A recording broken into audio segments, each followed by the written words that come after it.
Good morning. Good Monday morning. Hopefully everyone had their an okay holiday over the weekend uh, due to Easter, the Passover, and the other holiday. I don't know how to properly say the name just yet, so I won't, you know, mess it up out of respect. But welcome to Bullshit TV, and here I'm bringing you the tea. So, basically, Bullshit TV is just things I see within the world, news, different current events that I have an opinion on. So we here to discuss those opinions and hear what I have to say. If you don't like anything I have to say, you can just click off and see another video. You know what I'm saying? But we're not going to disrespect each other here. Anything that you want to say, you can say it respectfully, and that's going to be that. So, this is something that I will be following until the final result is accomplished. But basically, I'm going to talk about the police shooting that happened with Mr. Patrick Layola. Uh, this shooting happened, I want to say, approximately 2 weeks ago. I want to say this incident happened around April 4th in Grand Rapids, Michigan. So,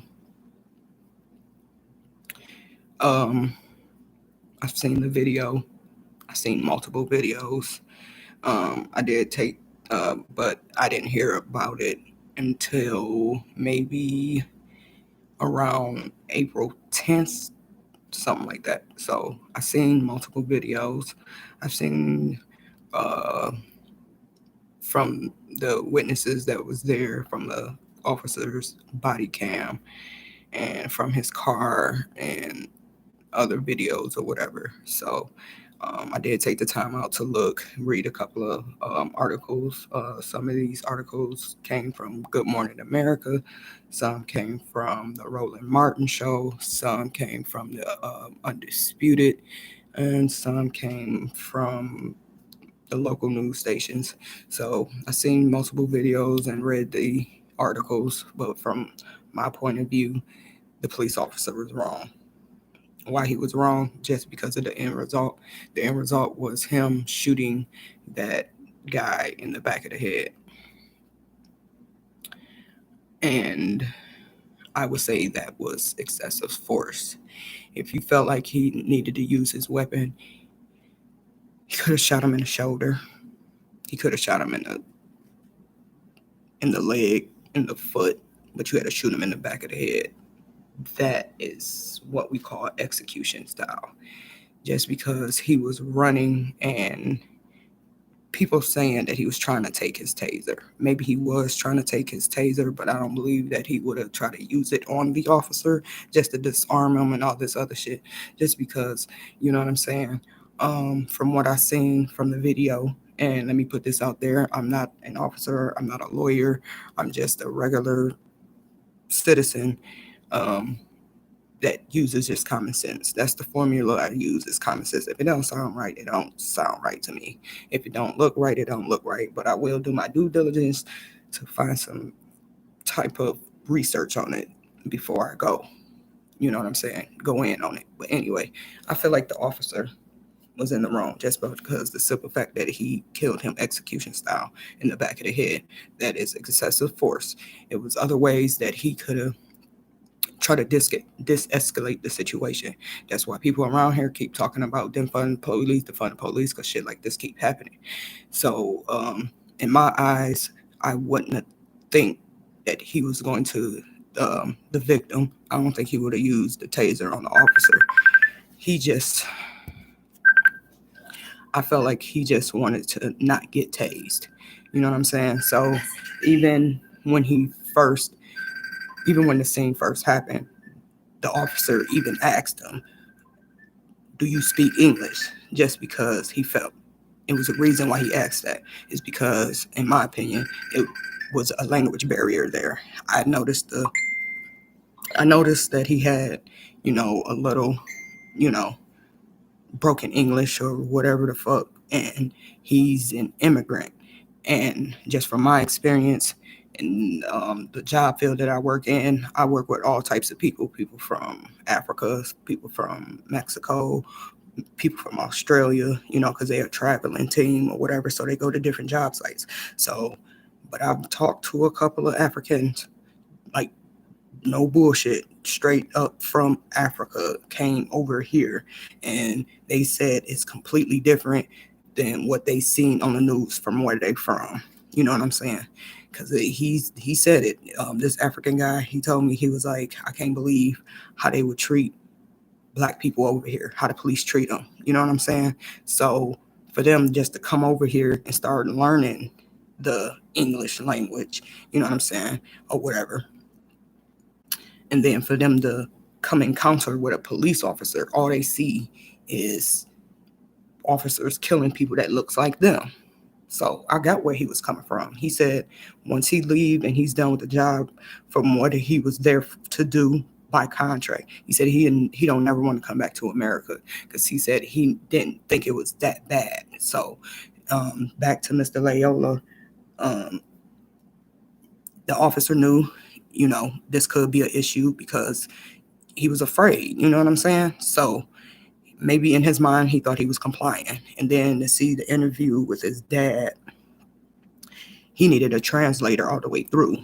So he could have been the first, generation of immigrants to come over to America. You know what I'm saying? So they don't, just my opinion, they have to come up, when they come over here, they have to learn the language. And sometimes the parents never even learn the English language because their children kind of learns the language and they can translate it to them. So the officer did right. And, do I need a translator? Maybe he was scared. That's what I seen. He was scared. And then he didn't want to get tased or whatever. And then people keep saying he grabbed a taser and all the shit. He was wrong for that or whatever. But if you, quiet as it's kept, a taser is non-lethal. You know what I'm saying? And back to the ending part of all of this, the officer was on his back. So I think he had the upper hand. So he could have just let the fucking taser go. Because how far can a taser go? Because the way I seen it, the taser came out by a cord. So by you being trained by this taser, you know how far of a distance it can reach. So just put distance. You can even draw your weapon. I'm not even saying you couldn't even draw your weapon. Get the distance because you had the upper hand. You was on him. You was on top of him. So you could have just, you know what I'm saying, pinned him to the ground, whatever, pushed him to create distance, and then wait for backup. You call backup. So, you know what I'm saying? And then I've seen plenty of times when, like, firsthand, when I was younger, fucking my homeboy, well, he wasn't, whatever. He was my homeboy. And this nigga was fucked up. This nigga got the police was trying to arrest him. He got the tussling. He ended up breaking the fucking police officer's grip.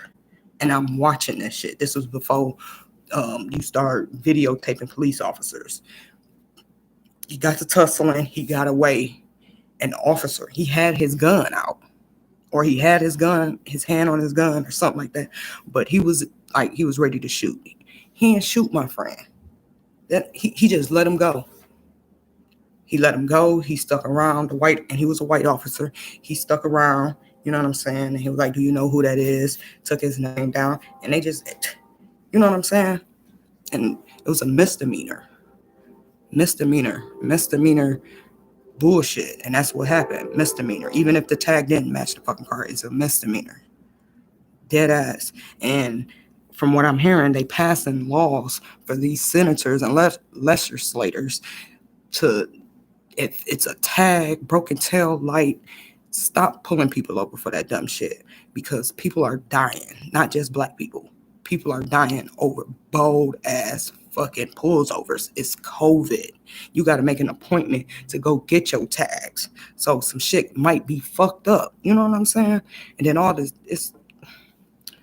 Y'all just, that's why people say defund the police. That's how I feel about it until more comes out. You know what I'm saying? About the story, we could talk about it, but you're not about to disrespect me, and none of that shit. Because we could talk, I could see two sides of the table. You know what I'm saying? And I would try and do all of that shit, but the officer is fucked up. He's wrong for that shit. That man shouldn't be dead over a plate being bad. And if he was running, let him run. He ain't in the car. You know what I'm saying? He's running away. Again, a man died because he was running away. He left the car. He left his homeboy in the car because it was a passenger in the car. He left his homeboy and tried to run off. Okay. Backup already coming. All right, I don't know where he went. He ran off. This, you know what I'm saying? He's not driving. You know what I'm saying? So, officer got to put his own stuff in that position. Dead ass. And that's how I look at it. I'm not even an officer, and I could come up with ways how he could have handled that shit. I would have let the nigga run. Go ahead. Get the fuck on. I don't know why he running, but he running. But I got the car, so I'm going to impound his shit. You know what I'm saying? So it is what it is. But like I said, welcome to Bullshit TV. And hopefully y'all do share this shit and get this shit out. Because the fucking news didn't want to fucking handle this shit over. Then when they did release it, they try to release it over the fucking weekend. Nobody ain't worrying about no fucking news over the Easter weekend. They talking to God the whole fucking week or whatever the hell. But R.I.P. my brother. That was bold what they did to you. You know what I'm saying? I don't know why you did what you did, but you didn't deserve to die. That's all I got to say.